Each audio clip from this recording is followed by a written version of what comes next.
சென்னை வண்ணாரப்பேட்டை மூலக்கொத்தளம் பகுதியில் சவாரிக்காக காத்திருந்த ஆட்டோ டிரைவரை 4க்கும் மேற்பட்ட ராட்வீலர் நாய்கள் கடித்ததால் ஸ்டான்லி மருத்துவமனையில் சிகிச்சைக்காக அனுமதிக்கப்பட்டிருக்கிறார். சென்னை வண்ணாரப்பேட்டை மூலக்கொத்தளம் பகுதியைச் சேர்ந்தவர் முத்து. இவர் ஆட்டோ டிரைவராக பணிபுரிந்து வருகிறார். இந்த நிலையில் வழக்கம் போல் சவாரிக்காக மூலக்கொத்தளம் பிபி கோவில் அருகில் காத்துக் கொண்டிருந்தார் முத்து. அதே இடத்தில் பள்ளிக்கு முன்பாக மகி என்பவர் 4க்கும் மேற்பட்ட ராட்வீலர் நாய்களை அழைத்து வந்திருக்கிறார். பள்ளியில் இருந்த மாணவர்கள் வெளியேறிக் கொண்டிருந்த போது அவர்களை பார்த்து நாய்கள் குரைத்திருக்கிறது. அதே நேரத்தில் அருகில் இருந்த முத்துவை 4 நாய்களும் சேர்ந்து சரமாரியாக தாக்கியுள்ளது.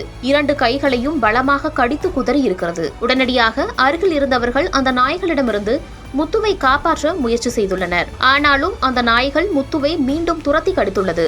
அதன்பின் இரத்த வெள்ளத்தில் இருந்த முத்துவை மீட்டு அரசு ஸ்டான்லி மருத்துவமனையில் சிகிச்சைக்காக அனுமதித்துள்ளனர்.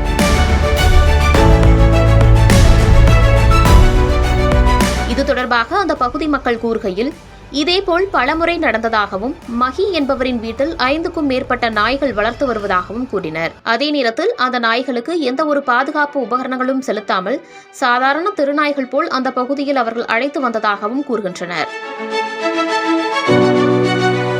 ஏற்கனவே இதேபோன்று பல்வேறு பகுதிகளில் ராட்வீலர் நாய்கள் கடித்து குதறிய சம்பவம் அரங்கேறியும் இருக்கிறது.